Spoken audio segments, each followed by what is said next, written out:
e amém. Amém, queridos. Vamos poder sentar. Abra sua Bíblia em Mateus, no capítulo 24. Mateus, capítulo 24. Eu quero ler novamente os versículos.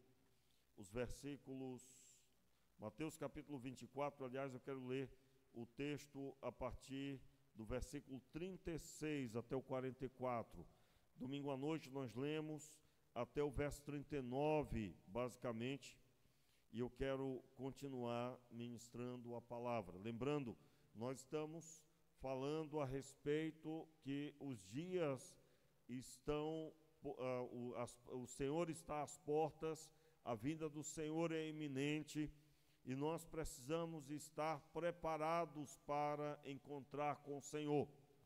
Quem está buscando ao Senhor, quem se converteu, nasceu de novo, já está preparado para encontrar com o Senhor. Porém, é necessário aos salvos que saiba plenamente o seu trabalho. O seu trabalho no Senhor é indispensável o seu entendimento, e o trabalho no dia da vinda do Senhor, Ele vai buscar encontrar em nós o resultado da sua obra. Eu quero lembrar aqui os irmãos o que eu preguei aqui na quarta-feira passada. O Senhor, no dia da sua vinda, Ele buscará ver em nós o resultado da sua obra. Creio que os irmãos devem se lembrar, nós ministramos aí no capítulo 25 de Mateus, a partir do verso 31, quando o Senhor, no dia da sua vinda, Ele ajuntará à sua frente todas as nações, e Ele separará os bodes das ovelhas. As ovelhas são aquelas que deram de comer, que visitaram, que fizeram uma série de atividades buscando abençoar pessoas. Mais tarde, Jesus declara para aquelas pessoas que perguntam: Senhor, quando estivemos nus, quando estivemos com fome, ou com sede, ou preso, ou enfermo e fomos ver-te? O Senhor Jesus declara que quando fizeram a um destes meus pequeninos irmãos, fizestes a mim. E aí, naquele dia, nós estivemos observando que a obra do Senhor, ela se dá, em primeiro lugar, nós vamos cuidar das pessoas, nós vamos pregar o Evangelho, conforme está em Mateus 28, nós vamos fazer discípulos de todas as nações, discípulos do Senhor, pessoas que vão se converter, mas nós vamos também ensiná-las o que nós temos recebido da parte de Deus. Nós vamos discipular essas pessoas. E nesse trabalho aparecerá a necessidade de visitar o enfermo, a pessoa que se converteu está enferma, e permanecendo enferma, ou já foi encontrada enferma, nós precisaremos lidar com pessoas que se converteram que não têm o que comer, então nós precisaremos lidar com essas situações, sim, no meio das pessoas que se converteram, porque essas são os irmãos de Jesus. Jesus é nosso irmão, Deus é nosso Pai. Jesus era o Filho unigênito e se tornou o primogênito dentre muitos irmãos. Eu creio que quem lembra aqui de tudo isso que eu ministrei naquele dia, né? Inclusive eu fiz algumas perguntas e eu ouvi sim e não.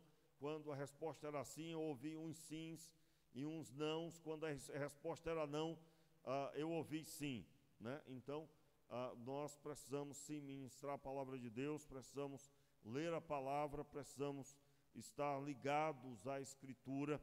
E é claro, o meu objetivo é lembrar você qual o propósito nós estamos estudando.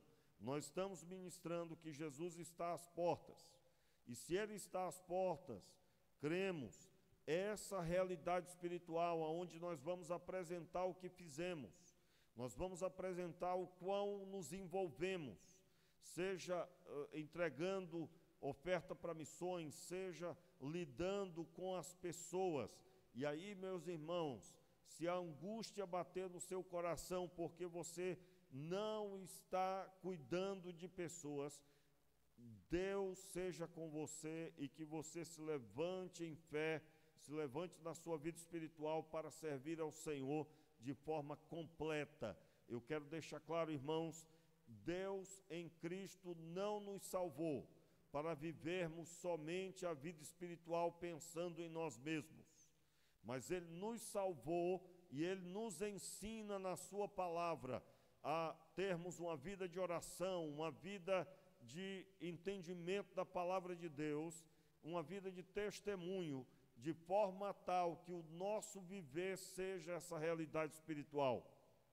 Se você é convertido e você não tem um propósito de abençoar pessoas, você deve ser muito novo na fé, você deve ser muito pequenino ainda na caminhada, no sentido de dias, de tempo, mas se você já está crescido espiritualmente, você está sendo chamado para se envolver em pregar o Evangelho, alcançar pessoas e se envolver com elas para gerar nelas Cristo Jesus, assim como foi gerado em você. Amém, queridos? Então o texto da palavra de Deus diz o seguinte, verso 36, capítulo 24, versículo 36. Quanto ao dia e hora, ninguém sabe, nem aos anjos do céu, nem o Filho, mas somente o Pai. Como foi nos dias de Noé, assim será também na vinda do Filho do Homem. Pois assim como nos dias anteriores ao dilúvio, comiam, bebiam, casavam e davam-se em casamento, até o dia em que Noé entrou na arca. E não o perceberam até que veio o dilúvio e levou a todos. Assim será também na vinda do Filho do Homem. Estando dois no campo, será levado um e deixado o outro. Estando duas moendo na moinha, será levada uma e deixada a outra. Portanto, vigiai, porque não sabeis a que hora há de vir o vosso Senhor. Entendei, pois, isto: se o pai de família soubesse a que horas virá o ladrão, viria e não deixaria que sua casa fosse arrombada. Por isso, estai vós também atentos, porque o Filho do Homem virá na hora em que não esperais.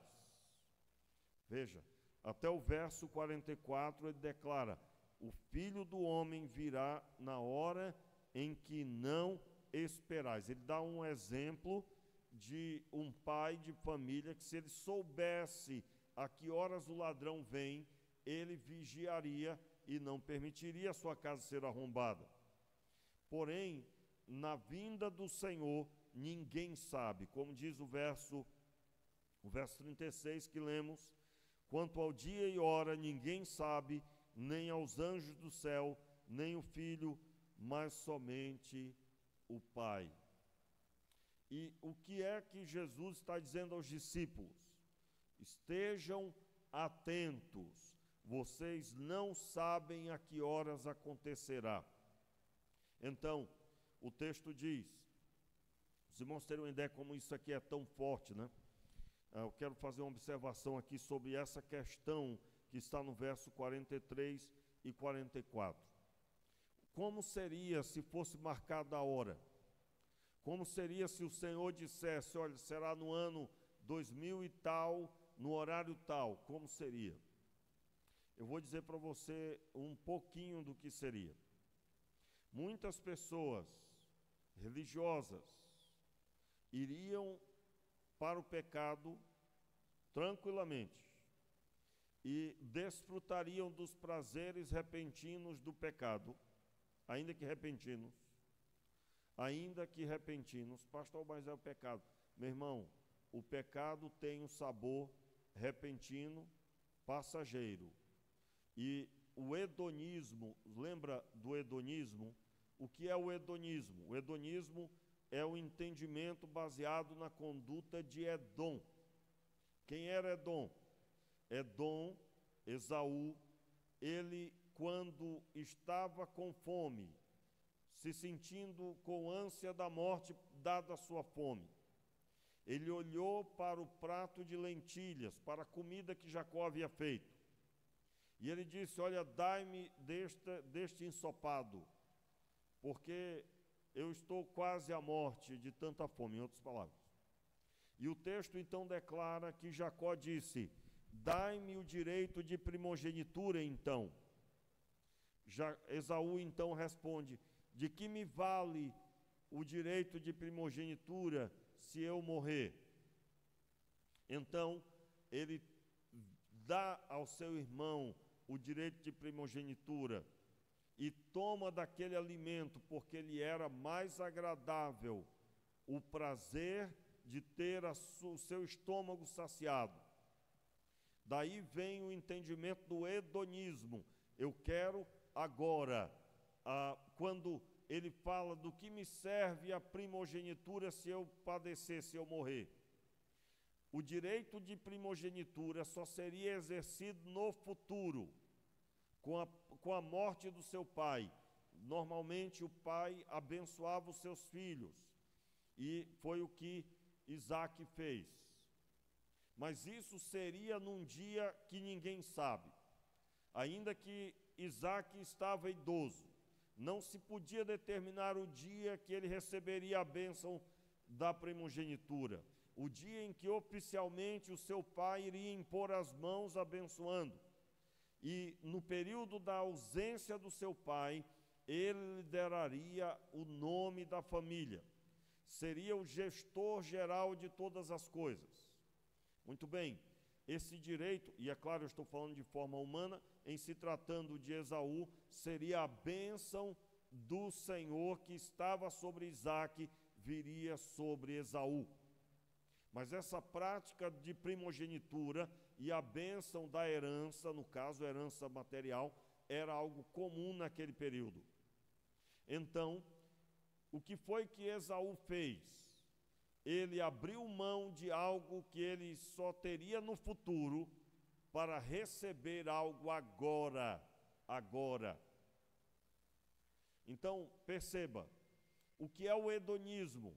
O hedonismo é toda busca por ter agora, algo que me satisfaça, a todo custo.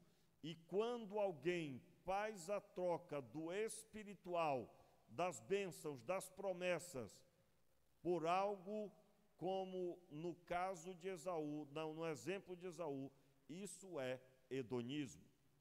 Uma pessoa se desvia dizendo: eu tenho buscado há tanto tempo e não tenho recebido, não consigo ter essa fé que vocês dizem, e eu quero voltar ao mundo e eu quero viver a minha vida. Ou seja, eu preciso agora de algo para trazer ao meu coração satisfação. Eu vou buscar a satisfação agora e com as minhas próprias mãos. Hedonismo. Então, quando nós olhamos para essa passagem, por que é que Deus não anuncia que dia será? Só diz as características. Meus irmãos, qual deve ser o propósito de um pai de família? Um pai de família deve estar atento sempre vendo o que é necessário para cuidar da sua casa. E é o que o texto diz: se ele não sabe quando virá o mal, ele deve permanecer firme, fazendo de tudo para que a sua família esteja protegida. E aí ele entra no versículo 44 dizendo: por isso, estai vós também atentos, porque o Filho do Homem virá na hora em que não esperais. Quando se traduz esse texto, que você vai buscar estudar esse versículo, é como se dissesse: quando todos disserem, vai tudo bem e não acontecerá nada, então será o fim. Quando as pessoas estiverem anestesiadas, então virá o fim. Muito bem, eu quero fazer aqui a lembrança de algo específico. Por exemplo, você encontra no texto de Eclesiastes que é melhor estar em um momento fúnebre do que em uma festa. E aí vem a resposta: por que, pastor, é melhor estar em um momento fúnebre, em um momento de dor, que alguém morreu, do que numa festa? Porque no momento fúnebre, nós quase todas as vezes, ou em alguns momentos, somos confrontados o que estamos fazendo com a nossa vida. A vida, meus irmãos, é frágil. E diante de um momento fúnebre, nós somos confrontados com a pequenez da nossa vida, com a fragilidade da nossa vida. Portanto, para aqueles que almejam servir a Deus, que almejam obedecer ao Senhor, o momento mais sugestivo para gerar temor e tremor, mais sugestivo para gerar atitude, é um momento fúnebre. Aí eu quero até dizer para você, no nosso tempo, o hedonismo, e aí eu estou falando entre aspas hedonismo, porque eu também não posso bitolar o hedonismo para tudo, mas a busca por ter um momento agradável tem atingido as igrejas também. Por quê? Meus irmãos, o que eu mais ouço no decorrer do tempo, e aí é claro, eu estou falando de uma forma geral, as pessoas, elas não querem estar num lugar que há tristeza, elas não querem ir para um lugar que elas vão ver outras pessoas chorando, elas não querem. Pastor, e alguém quer? Eu digo, eu quero dizer para você que o nosso amor em Cristo Jesus pelos nossos irmãos deve ser mais forte para estarmos com eles. Vou repetir. O fato de termos sido salvos e sermos santos e abençoados por Deus deve gerar em nós atitude para estar com os que choram. O próprio Paulo disse: chorai com os que choram e se alegre com os que se alegram. A segunda parte é mais fácil, porque se alegrar com os que se alegram é um aniversário de 15 anos, é um casamento, é um aniversário de uma forma geral, é uma celebração de uma conquista, é uma formatura de universidade, de curso universitário, é a conquista da casa própria, é um momento de grande alegria. Nesse momento é algo, considero, mais fácil. Porém, estar em um momento fúnebre, em um tempo onde as pessoas estão todo momento buscando satisfação, se é no celular buscando satisfação, se é numa atividade buscando satisfação. E aí eu citei domingo à noite o difícil tempo que nós estamos vivendo, que as pessoas já não querem mais trabalhar se tiverem pelo menos um pouquinho de dinheiro para ir comendo. E aí eu até disse, olha, não estou falando nada de política aqui não, irmãos, estou falando do ser humano perdido em pecado, porque o Senhor Deus mandou trabalhar, e é do suor do rosto que nós devemos, então, receber o pão para comer. Mas desde que se quebrou esse princípio, e muitas pessoas se baseiam em um recurso para que é entregue por instituições governamentais, elas estão vivendo, conduzindo suas vidas, estando à toa, estando sem propósito algum, e eu nunca pensei que eu pudesse ver uma coisa como essa, não é? Um empresário um dia me contou e disse, olha, eu estou com dificuldade de contratar pessoas, porque elas não querem trabalhar 8 horas por dia. Abriu um supermercado aqui da cidade, abriu uma lanchonete muito boa, e eu fui lá no começo, e a pessoa que estava gerenciando, eu conhecia um irmão em Cristo, um senhor já aposentado que ainda estava trabalhando. E ele me contando, enquanto eu estava ali com a família, conversando com ele, ele me contando que ele já estava para encerrar e ele não ia continuar porque estava muito puxado. E eu digo, mas como assim muito puxado? Eu digo, porque nós não temos pessoas suficientes para cobrir todos os horários. Não temos. Não é que a pessoa estava doente, é que não tinha gente suficiente para cumprir todos os horários. E ele estava cobrindo horários por falta de funcionário. Mais tarde eu encontrei em outro comércio e ele disse, olha, eu não consegui continuar. E a proposta desse outro comércio, também um comércio que vende comida, é muito mais adequada para mim, que já passei dos meus 65, se eu não me engano, ele já estava com 70 anos, na verdade. E muito mais adequada para mim. Meus irmãos, os dias são difíceis. E eu quero com isso convocar você. Eu creio, irmãos, para resolver isso, só a conversão a Jesus, somente Jesus Cristo falando ao coração do homem, somente Jesus entrando no coração. Não é política, não é a ideologia que vai mudar a mente de uma pessoa, mas somente o poder de Deus por meio de sua palavra é que pode mudar o coração dos homens. E é somente no Senhor que há salvação. Debaixo do céu, nenhum outro nome há, dado entre os homens, pelo qual devamos ser salvos. Somente Jesus Cristo salva. E salva do quê, pastor? Dos nossos pecados, dos pecados que me condenam, dos meus pecados que me condenam. Somente Jesus Cristo pode livrar o homem de seus pecados.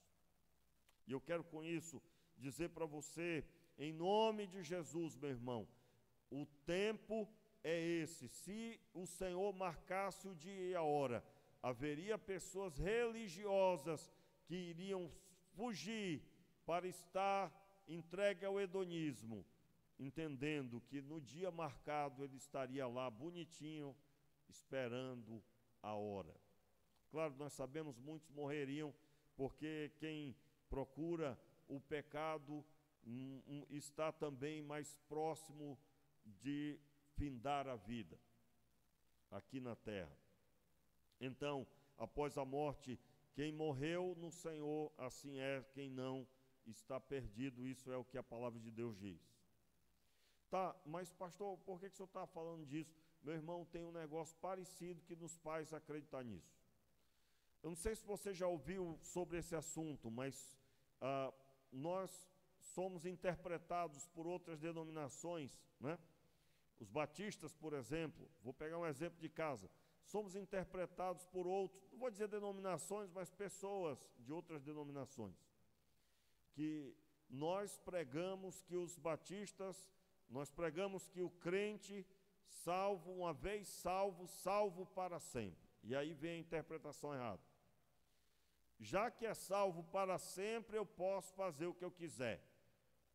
Já que é salvo para sempre, eu posso dar umas escapulidas. Eu lembrei agora do palavreado lá do Acre, né? Fulano deu uma escapulida, né? Deu uma fugida, pulou uma cerca, fez uma coisa errada. E aí somos mal interpretados quando dizemos que o crente salvo é salvo para sempre. Lembrando, meus irmãos, o que diz a Bíblia? A palavra de Deus diz que se a pessoa foi salva, não há como revogar a salvação. Como assim, pastor? Se o seu nome foi escrito no livro da vida, não há um texto que diga que os nomes foram apagados. Como existe a doutrina da perca da salvação, que não tem fundamento, tanto é que eu já estou dizendo aqui, se o nome é escrito e não há nenhum texto que diga que dependendo da conduta é apagado, não tem fundamento eu acreditar nisso. Em outras palavras, se alguém foi convertido, salvo genuinamente, esta pessoa não andará mais em trevas, porque das trevas ela foi tirada. E ela não permanece pecando, como diz 1 João capítulo 3. Por quê? Porque ela é nascida de Deus e ela não permanece pecando. Ela pode até pecar, mas não permanece pecando. O que o texto está dizendo? Ela pode pecar, porque o pecado está à porta, mas ela não permanecerá no pecado. Ela logo se conserta diante de Deus, ela logo busca a santidade, porque o próprio Deus criou um mecanismo abençoado para isso. Qual é o mecanismo? O Espírito Santo habita no crente e habita justamente para conduzi-lo à santidade. Então, naquele dia, do dia do juízo, aqueles que não foram encontrados escritos no livro, esses sim serão condenados. Mas se você foi salvo, e aí, pastor, eu conheço uma pessoa, é sempre assim, né? Eu conheço uma pessoa, pastor, que é da sua igreja, eu conheço uma pessoa da sua denominação, eu conheço uma pessoa assim, desse jeito. Meu irmão, se essa pessoa diz que é crente e anda no pecado, e ainda assim declara que é crente, ela nunca foi convertida, ela nunca teve o novo nascimento, ela não teve a sua natureza transformada, porque não é possível que alguém seja convertido e tenha prazer no pecado e permaneça pecando. Muito bem, então, a salvação, que é irrevogável, que é garantida pelo próprio Deus em Cristo Jesus. Aqueles que estão em Cristo, nenhuma condenação há, mas é os que estão em Cristo. Não é os que estão brincando de estar em Cristo e que estão agindo diante de Deus somente com a própria força, a força do corpo, a força da mente, para gerar atos religiosos, de conduta religiosa e não conduta fruto de transformação. E então, o texto da palavra vai dar as recomendações para essas pessoas. Verso 45, acompanhe. Quem é, pois, o servo fiel e prudente, a quem o Senhor encarregou da sua casa para dar o sustento ao seu tempo? Note aqui, o Senhor, Ele dá aos seus a responsabilidade sobre a sua casa, sobre a sua administração, sobre tudo quanto flui do Senhor. Verso 45, a parábola dos dois servos. Eu quero parar por aqui nessa noite e declarar para você a palavra de Deus. O Senhor começa a contar uma parábola, citando como deve ser a conduta daqueles que são salvos. Nós precisamos estender a mão para cuidar das coisas do Senhor. Nós precisamos estender a mão para servir ao Senhor e administrar as coisas que Ele nos entregou. E isso fala de fazer uns aos outros, cuidar uns dos outros. Lembrando, pastor, eu pensava que era fazer lá para o pessoal de fora. Meu irmão, você vai pregar o Evangelho e você vai cuidar das pessoas. E eu quero orar nessa hora, convidar o Ministério de Louvor para estar aqui. E nós vamos orar nessa hora. Fique de pé no seu lugar. E agora eu quero tirar um momento de oração, onde você vai colocar diante de Deus a sua vida. Como está o seu coração? O seu coração está aquecido com esse propósito? O seu coração está aquecido com a obra do Senhor? O seu coração está aquecido em servir a Deus e alcançar pessoas? Então, se não está, ore agora também, para que o Senhor restabeleça o seu ânimo, a sua força. Vamos orar?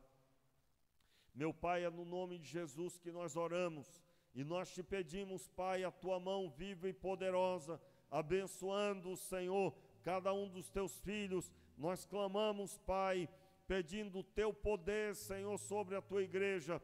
Eu te peço, Pai, no nome de Jesus, a tua palavra viva, o teu nome, Senhor, sendo glorificado aqui na vida de cada um dos teus filhos. Oramos, Pai, pedindo que o Senhor trate com o nosso coração, que o Senhor nos corrija se necessário, que o Senhor nos abençoe com a direção, com o coração aquecido pela tua palavra. Sim, meu Pai, em nome de Jesus, meu Deus, eu te peço a tua mão viva, Senhor, sobre cada um aqui. Pai, seja agora o teu Espírito Santo dirigindo cada coração, realizando na vida de cada um as tuas promessas. Pai, nós oramos pedindo o teu Espírito agora, despertando os que estão dormindo espiritualmente, na autoridade do nome de Jesus. Nós te pedimos, Pai, clamamos o despertamento espiritual destas pessoas. Clamamos, Pai, clamamos pedindo, Senhor, por cada um, seja resgatado, seja renovado espiritualmente e seja